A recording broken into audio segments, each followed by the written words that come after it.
एक गांव में एक जवान लड़का रहता था। वह बहुत परेशान था क्योंकि उसका मन उन्हीं चीज़ों के बारे में सोचता रहता जिसके बारे में वो नहीं सोचना चाहता था। वह अपनी छोटी छोटी क्षणिक खुशियों के लिए अपने दिन का ज़्यादातर समय बर्बाद कर देता और फिर बाद में इसके लिए पश्चाताप करता, लेकिन वो ना चाहते हुए भी अगले दिन फिर उन्हीं आदतों को दोहराता। वह अपने माता पिता का अकेला लड़का था। माता पिता धीरे धीरे बूढ़े हो रहे थे और वो जवान, लेकिन वो कुछ भी ऐसा नहीं कर पा रहा था जिससे उसके माता पिता को उस पर गर्व हो। वह जानता तो था कि वह अपने समय और जिंदगी के साथ गलत कर रहा है, लेकिन वो बहुत कोशिश करने के बाद भी खुद को बदल नहीं पा रहा था। वह अपनी समस्याओं के बारे में दूसरे बड़े लोगों को बताता और लोग उसे तरह तरह के सुझाव देते, लेकिन फिर भी कुछ भी बदलाव नहीं आ रहा था। अब तो उस लड़के को भी ऐसा लगने लगा था कि उसका बाकी का जीवन ऐसे ही मानसिक बोझ और बुरी आदतों के साथ बीतने वाला है। इसीलिए अब वह बहुत ही उदास और परेशान रहने लगा था। एक दिन ऐसे ही वह अपने विचारों में खोया हुआ अपने गांव के तालाब के किनारे बैठा हुआ था। तभी पीछे से उसका एक मित्र भागता हुआ आया और बड़े उत्साह से उसके कंधे पर हाथ रखकर बोला, मित्र, मुझे तुम्हारी सभी समस्याओं का समाधान मिल गया है। अपने मित्र के मुंह से यह बात सुनकर वह लड़का बहुत खुश हो जाता है और पूछता है, क्या समाधान मिला मेरी समस्याओं का? लड़के के मित्र ने कहा, ध्यान। ध्यान तुम्हारी सभी समस्याओं का समाधान है। लड़के ने कहा, यह ध्यान क्या होता है? मित्र ने कहा, कल हमारे गांव में एक बौद्ध भिक्षु भिक्षाटन के लिए आए थे। गांव के सभी लोग उन बौद्ध भिक्षु से अपनी अपनी समस्याओं का समाधान पूछ रहे थे, तो मैंने सोचा कि मैं भी तुम्हारी समस्या का समाधान पूछ ही लेता हूँ। तो मैंने उन बौद्ध भिक्षु से अपने मन को काबू में करने का तरीका पूछा। मेरा प्रश्न सुनकर उन बौद्ध भिक्षु ने ज्यादा तो कुछ नहीं कहा, बस इतना ही कहा कि ध्यान ध्यान जीवन की सभी समस्याओं का समाधान है। मैंने सोचा कि तुम्हें ध्यान के बारे में पता होगा, इसीलिए मैंने उन बौद्ध भिक्षु से ध्यान के विषय में ज्यादा कुछ नहीं पूछा। अपने मित्र की बात सुनकर उस लड़के ने कहा, मुझे उन बौद्ध भिक्षु से मिलना है। वह लड़का और उसका मित्र बौद्ध भिक्षु को ढूंढने निकल पड़ते हैं। बहुत पूछताछ और खोज मशक्कत के बाद उन्हें वो बौद्ध भिक्षु बगल के एक गांव में एक पेड़ के नीचे ध्यान करते हुए मिलते हैं। वे दोनों उस बौद्ध भिक्षु के पास जाकर बैठ जाते हैं और उनकी आंखें खुलने का इंतजार करते हैं। थोड़ी देर बाद जब बौद्ध भिक्षु अपनी आंखें खोलते हैं तो वो उन्हें प्रणाम करते हैं और कहते हैं, आपने ये तो बता दिया कि ध्यान जीवन की सभी समस्याओं का समाधान है, लेकिन आपने ये नहीं बताया कि ध्यान है क्या। बौद्ध भिक्षु ने कहा, ध्यान क्या है इसको मैं शब्दों में समझा पाऊं इतनी मुझ में सामर्थ्य नहीं, लेकिन अब क्योंकि तुम लोगों ने प्रश्न किया है तो मुझे कुछ ना कुछ तो बताना ही पड़ेगा। तो सुनो, ध्यान का मतलब है ना कोई प्रश्न, ना कोई उत्तर, ना कोई विचार और ना ही कोई भावना। यह एक ऐसी स्थिति है जो हमारी वास्तविकता से हमारा परिचय करवाती है। इस स्थिति में पहुंचकर व्यक्ति के अंदर कोई भी प्रश्न, कोई भी उलझन शेष नहीं रह जाती, क्योंकि उसके सामने सब कुछ स्पष्ट हो जाता है। उसे इस जीवन की व्यर्थता का पूर्णतः आभास हो जाता है। लड़के ने पूछा, लेकिन ध्यान की ऐसी स्थिति को कैसे प्राप्त किया जा सकता है?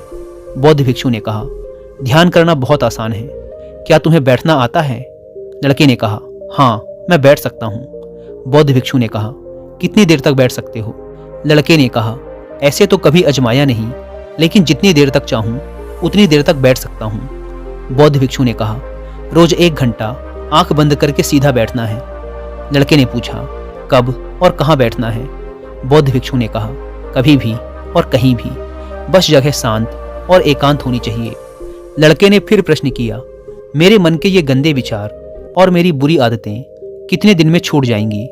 बौद्ध भिक्षु ने कहा, सिर्फ 1 दिन में, अगर तुम 24 घंटे आंख बंद करके बैठ सको तो। बौद्ध भिक्षु से आज्ञा ले वह लड़का अपने घर आ जाता है और ध्यान करने बैठ जाता है। जैसे वह अपनी आंखें बंद करके बैठता है, उसके मन में तरह तरह के विचार उठने शुरू हो जाते हैं, जैसे क्या ध्यान करने से सचमुच कुछ फायदा होगा? मैं अपनी बुरी आदतों को छोड़ भी पाऊंगा या नहीं? आखिर सभी लोग मेरी इज्जत कब करेंगे? मैं तो उससे प्रेम करता हूँ, लेकिन वह मुझसे प्रेम क्यों नहीं करती? मैं ऐसा क्या करूँ कि मैं बहुत सा धन कमाऊँ और अपने गांव का सबसे अमीर व्यक्ति बन जाऊँ? इसी तरह के और भी विचार उसके मन में लगातार उठने लगे। फिर उसे ध्यान आया कि भिक्षु ने कहा था, ध्यान की अवस्था में कोई विचार, कोई भावनाएं नहीं होती। अब वह अपने विचारों को रोकने का प्रयास करने लगा, लेकिन क्या बहती नदी के पानी को कभी कोई रोक पाया है? वह लड़का भी अपने विचारों को नहीं रोक पाता और आंखें खोलकर बैठ जाता है और सोचता है, अब तक के जीवन में बहुत से काम किए, लेकिन इतना मुश्किल काम कभी न किया था। और वो बौद्ध भिक्षु बोल रहे थे कि ध्यान करना बहुत ही आसान है। ये कहानी पर वापस लौटते हैं। वह लड़का उन बौद्ध भिक्षु से मिलने दोबारा अपने घर से निकल पड़ता है और उनके पास पहुंचकर कहता है, आपने तो कहा था कि ध्यान करना बहुत ही आसान है, लेकिन ये तो मुझे दुनिया का सबसे मुश्किल काम लग रहा है। मेरे बहुत प्रयास करने के बाद भी मेरे मन में विचार उठने बंद ही नहीं हो रहे हैं। बौद्ध भिक्षु ने कहा, लेकिन तुमसे विचारों को रोकने के लिए किसने कहा है? लड़के ने कहा, तो फिर विचार रहित स्थिति कैसे प्राप्त होगी? आपने तो कहा था कि ध्यान में कोई विचार, कोई प्रश्न नहीं होते। बौद्ध भिक्षु ने कहा, हमारे दिमाग में हर समय बहुत से विचार जन्म लेते हैं और मरते हैं, लेकिन हमारा मन उनमें से किसी एक विचार को पकड़ लेता है और फिर उससे जुड़े विचारों के बारे में सोचता चला जाता है। इस तरीके से हमारा मन विचारों में उलझ जाता है और हम भूल जाते हैं कि हम क्या कर रहे थे। जब तुम ध्यान करने बैठोगे तो तुम्हारे दिमाग में भी बहुत से विचार उठेंगे और खत्म हो जाएंगे, लेकिन तुम्हें किसी भी विचार का चुनाव नहीं करना, बस उन्हें देखना है। तुम्हारे मन में विचार उठेंगे और खत्म हो जाएंगे। धीरे धीरे समय के साथ इन विचारों के उठने की गति कम होती चली जाएगी। बौद्ध भिक्षु के मुंह से ये सारी बातें सुनकर वह लड़का अपने घर वापस आ जाता है और दोबारा ध्यान करने के लिए बैठ जाता है। इस बार वह लड़का बौद्ध भिक्षु के बताए अनुसार अपने मन में उठ रहे विचारों को देखता है। वह कुछ देर तक तो विचारों को साक्षी भाव से देख पाता है, लेकिन फिर उसके मन में ऐसे विचार उठते हैं जिनके बारे में सोचने से वह खुद को रोक नहीं पाता और वह गहरे विचारों में खो जाता है। कुछ देर बाद उसे याद आता है कि वह तो ध्यान कर रहा था। वह दोबारा विचारों को देखने का प्रयास करता है, लेकिन इस बार उसका मन दूसरी चाल चलता है। अब उसके मन में अश्लील विचार उठने लगते हैं। वह लड़का सोचता है कि ध्यान जैसी पवित्र स्थिति में ये अश्लील विचार क्यों उठ रहे हैं। वह अपने मन में उठ रहे अश्लील और गंदे विचारों को रोकने का बहुत प्रयास करता है, लेकिन वो उन्हें रोक नहीं पाता। उसके मन में लगातार बस ऐसे ही विचार उठ रहे थे। बहुत देर तक प्रयास करने के बाद जब वह लड़का परेशान हो जाता है तो वह ध्यान से उठकर सीधा उन बौद्ध भिक्षु के पास पहुंचता है और कहता है, मैं जब भी अपनी आंखें बंद करके ध्यान करने के लिए बैठता हूं तो मेरे मन में सिर्फ अश्लील और गंदे विचार ही आते हैं। बौद्ध भिक्षु ने कहा, कोई भी विचार अच्छा या बुरा नहीं होता, इसीलिए किसी भी विचार को बुरा समझकर उसे जबरदस्ती दबाने का प्रयास मत करो, क्योंकि हमारे द्वारा विचारों का विरोध ही उन्हें और भी शक्तिशाली बनाता है। इसीलिए किसी भी विचार का दमन करने का प्रयास मत करो, क्योंकि इस मन की प्रकृति ही ऐसी है कि हम इसे जिस चीज के बारे में सोचने से रोकते हैं, यह उसी चीज के बारे में सबसे ज्यादा सोचता है।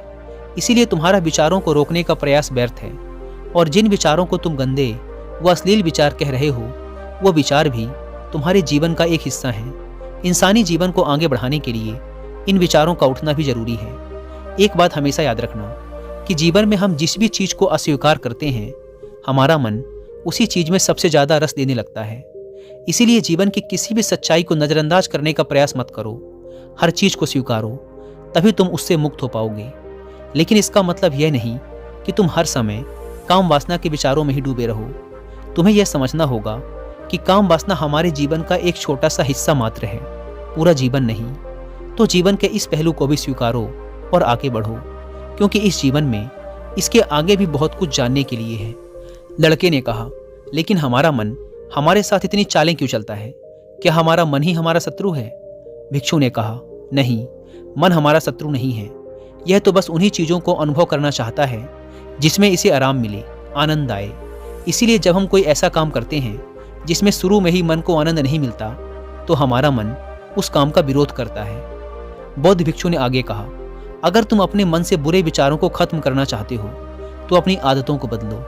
आदतों को तुम केवल तभी बदल सकते हो जब तुम्हारा मन तुम्हारे काबू में होगा, और तुम्हारा मन तुम्हारे काबू में तभी आएगा जब तुम खुद को जानोगे, जब तुम स्वयं का अनुभव करोगे, जब तुम ध्यान का अनुभव करोगे। इतना कहकर बौद्ध भिक्षु खड़े हो गए और एक हल्की सी मुस्कान के साथ उस लड़के के सर पे अपना हाथ रख दिया। इसके बाद उन्होंने अपना भिक्षा पात्र उठाया और वहां से चले गए। वह लड़का उन बौद्ध भिक्षु को जाता हुआ देखता रहा, लेकिन अब वह बहुत खुश था, क्योंकि उसे अपनी समस्याओं का समाधान मिल चुका था ध्यान के रूप में। वह समझ गया था कि उसे हर रोज ध्यान के लिए बैठना है और उसे अपने आते जाते विचारों को देखना है, लेकिन किसी भी विचार को पकड़ना नहीं है।